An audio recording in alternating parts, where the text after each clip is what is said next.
Are you ready? Now here's the thing. What is the thing? The thing is that there is no thing. Because if there was a thing, I would have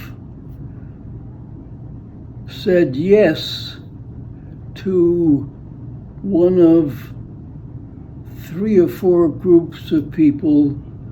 One guy wants to do a 6-hour documentary, and if I said yes to him, that would be a giant pain in the ass with little or no results at all as far as I'm concerned, because he would be the one responsible for the money. And if I said, no, we don't want to do it that way, he said, well, I've got the money here. You know, I went to Amazon and they gave me $2,134 to shoot these 6 hours of Robert Blake in his end stages of morbidity. Then there's another one who wants to, well, what's the point of telling you about that? There's always somebody out there. Everybody now has their own website. They have their own cameras. They have their own this and they have their own that. And they're all trying to get something on it that people will watch their site. And because Robert Blake is only half dead, they can put him on and people will watch. Why will they watch? Because everybody else is dead and I'm the only one who's not. So if they have a website or a schmeck site or whatever they call all that bullshit out there, they want to put something on it. And they can't go out and talk to their gardener because they're not going to get much out of him. But if they happen to catch Robert, you know, then they can do all the advertising they want on the internet, schminternet, tweet, twat, whatever, and say, I got Robert Blake and he's not in a coffin. So come on, watch him. But I'm going to skip all that and just sit here in my front room with my totally inadequate staff and group. I don't have a staff in a group. I have one friend with a cell phone, and that's my entire staff and group. I'll tell you what's a big bother to me right now. It's not a bother to you, because all you gotta do is switch to, you know, Jack Benny and watch him for a while. What's bothering me is I have about 100 original scripts, one of a kind, not copies, not this, not that. Now, my friend Karen went on the internet and she showed me all this stuff. Here's a script of The Godfather with Al Pacino's signature. Now, that doesn't mean that there's anything in the script. I mean, there's not Al Pacino's acting notes in the script, and it's not an original script. They probably shot 150 of them after they got his name on it somehow, and people are actually buying them. I have no idea in the world why anybody would want a script of The Godfather with nothing personal about it, not even an original script, just a copy maybe they got 200 copies and they're selling them all for $5 a piece because they got Al Pacino's name on it. But everything that I have is one of a kind. It's original. I kept every script that I ever shot, going all the way back to 1938 when I was doing The Little Rascals. And one day, one of my many crazy wives who got in an argument with me went out in the backyard, and I wasn't home, and she started burning scripts. And she started with The Little Rascals. And there were 5 years of scripts that got burned, all originals, one of a kind, with my acting notes in them, but they're gone forever. But now that I'm old and I'm going to croak, I mean, not immediately going to croak. I mean, I might have croaked immediately, but I don't have anything that I feel like is croaking me immediately. I got my shots, so supposedly I'm not going to get the corona, cavrona, camona, kuzona, gunjula, but then I might get it and I'll croak. But in the meantime, I have all these scripts. Now, let me see, is my staff getting tired? Are you okay? Okay. I'm just gonna leave for a minute. I hope you don't get too lonely because I'm absolutely fascinating and I know what it's like to be without me. But here we are with some scripts. Now, mind you, like I said, I have 100 of these. This one, for example, is the FBI. You remember that series, The FBI? Some of you old geezers. Well, this is an original script. It's one script, and as we open it, you can see all my notes. See, that's all my original notes from when I acted in this particular episode of the FBI. I did 4 FBIs, but I'm just trying to show you what I have, and I haven't figured out what the hell to do with it. Some people say put it on Amazon and sell copies of it, get it copied and sell. I don't want to copy nothing. So that happens to be the FBI.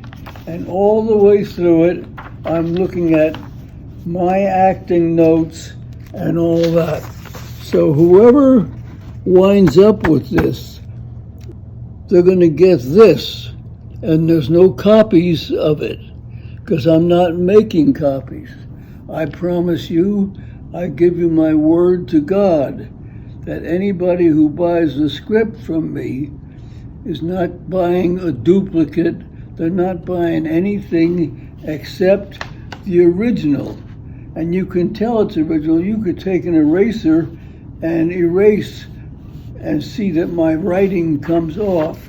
Okay, so that's an FBI. What have I got next here?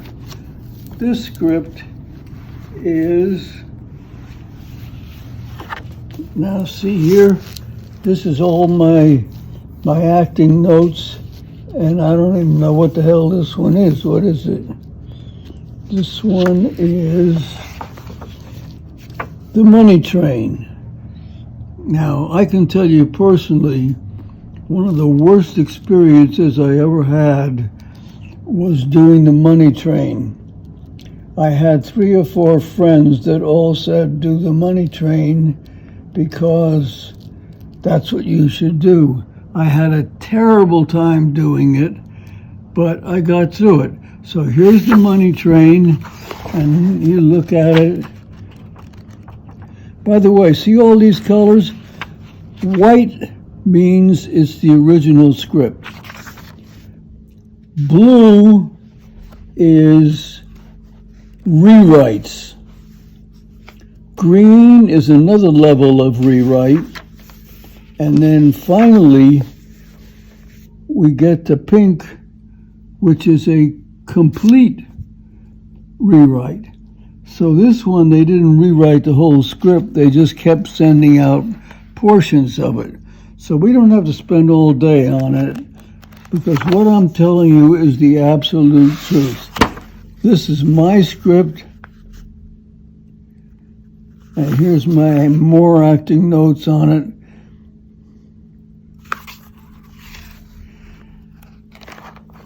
More acting notes, and here's some final rewrites that I didn't even put in because the movie was over and I was glad to get the hell out of New York and get off of that movie. God, it was an awful experience. So anyway, that's that one. So now we got the FBI. Let me just see here.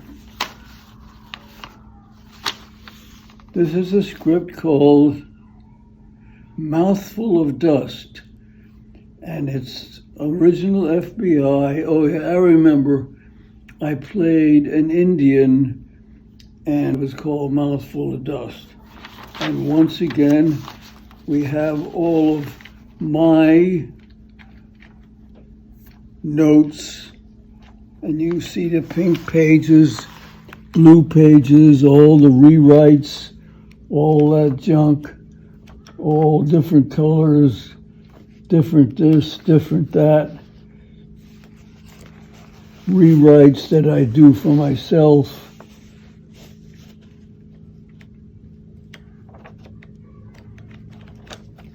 So there is an FBI. Now here we have one called Alfred Hitchcock Presents. Now back in its day, as you can see, it was 1959 and it was called Dry Run. The teleplay was written by Bill Ballinger, story by Norman Salmazama, and this is also an original, and I'm only selling one original. I'm not copying anything. And there's my beginning of my acting notes in it. And if you go all the way through, over here is where I mark my lines. And then over here is where I do my acting talking. See, this is some acting talking bullshit here to remind myself how to get through this script. And it's called Alfred Hitchcock Presents. The reason I'm showing you this stuff is because I don't know what the hell to do with it. Now, some people, there is auction houses, and one of them wants to take all of the stuff, including my wardrobe that I kept from shows. I have tons of photographs. I have about 200 original photographs. In other words, if you look at an original photograph, it's from the studio, and it has writing on the back, and it also has writing on the top, what day it was photographed, what soundstage it was on, yada, yada, yada, yada. That's an original photograph, not a copy. Now, I don't have any copies because we used to take on the set, the photographer would give me some pictures when the show was over, and I take them home and throw them in a box. Now, I had a lot more pictures, but one of my wives, we'll call her pyrite. You know what pyrite is? It's worth nothing, but it looks like gold. And you can buy the gold, but in a little while you can see that you didn't buy gold, you bought pyrite. And pyrite you couldn't sell for $5 for 1,000,000 tons of it. It's not worth anything. As a matter of fact, in the movie Sierra Madre, there's a scene where Humphrey Bogart and those guys are pouring water on the rocks, and it looks like gold. And the old man comes along and he says, it's pyrite. It ain't worth nothing. The water that you're pouring on it is worth more than it is. So anyway, it's been a busy life. It's been a very extraordinary life. And I can't say it was a very smart life. Because just like I said, doing Money Train, all of my friends said, Money Train will be a big hit because those two guys are big stars and you'll be third billing and it'll all be wonderful. And it all sounded great because there was nothing good about doing Money Train except that it was over. And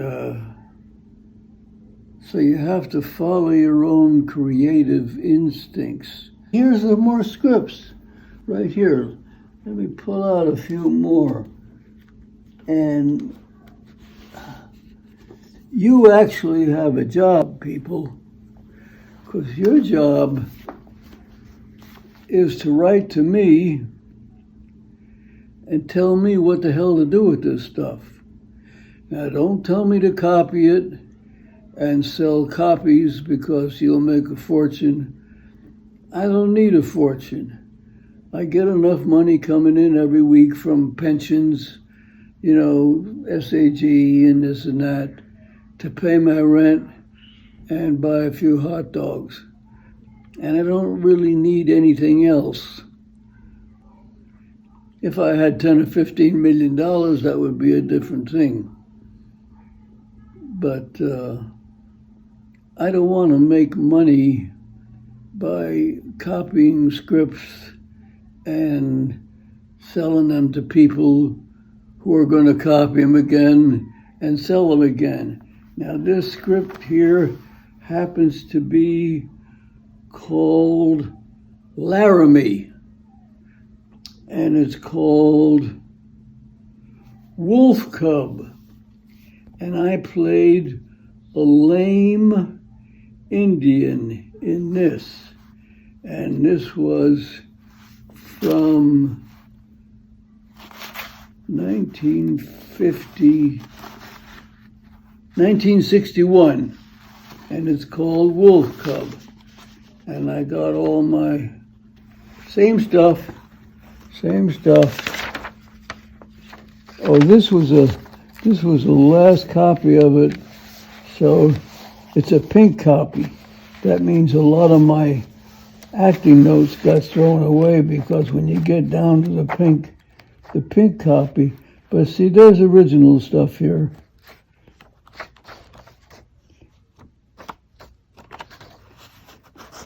There's the original, all my writing.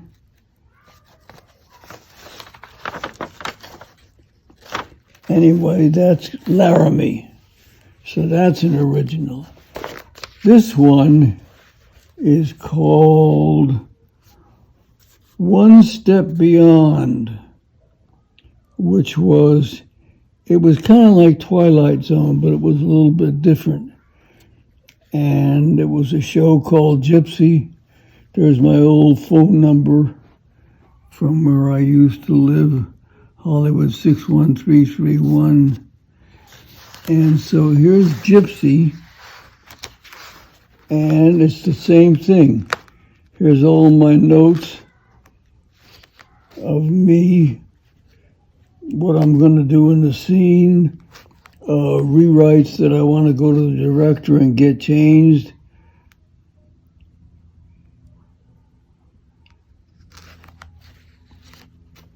It's interesting. My notes are interesting to me. This is a good script because One Step Beyond was a very successful show. Then we get to a thing called Kane's 100. A creature lurks in the bushes. Kane's 100 was on for a couple of 2 or 3 years. Wasn't a big hit, but it was good enough to stay on for a few years. And it's the same thing, all my notes, all original. I wouldn't sell you anything else. Now here, this was one of the favorite shows of my life. Have Gun Will Travel. This one is 1962. A place for Abel Hicks. But Have Gun Will Travel was Richard Boone. And he was a big fan of mine. He hired me every season. I did 1 or 2 of these shows. Have Gun Will Travel. See, there's the pink pages, this color, that color. I think I got just a few more, and then we'll get on to what the hell I should do with them. I know all the things I'm not going to do with them. I'm not going to copy of them. This show is called The New Breed, and I think it lasted 1 year.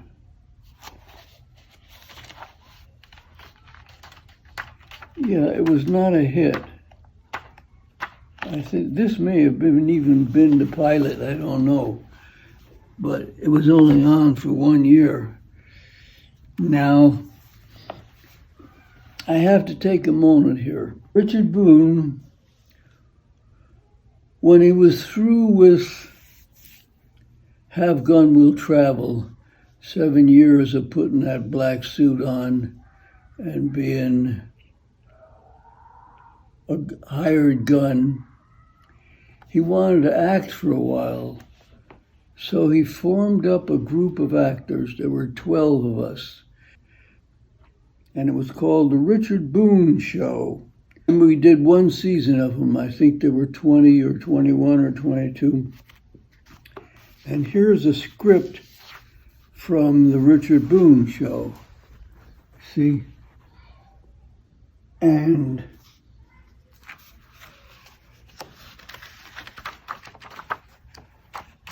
I must have played a small part in it. The trick of the show was that there were 12 actors, and we played all the parts. We never went outside to get another actor. So the Richard Boone Show, I had a great time because, you know, most young actors go to summer stock and have a good time doing different plays and shit. Well, I never did that because I was a professional when I was 2. So they don't take people in summer stock when you're 2 years old. So, here's another Have Gun Will Travel.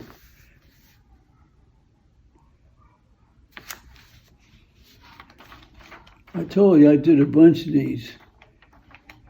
He hired me every year for at least 1 and sometimes 2. This one, I'm trying to look at a date on it.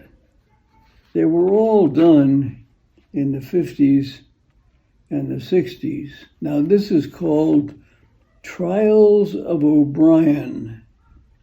And I think I shot it in New York. And I remember I played a boxer in it. And the other guy who was supposed to be a stuntman wasn't a stuntman. He was a real boxer. So I got my ass kicked several times because he didn't know how to hold a punch. See that stack there?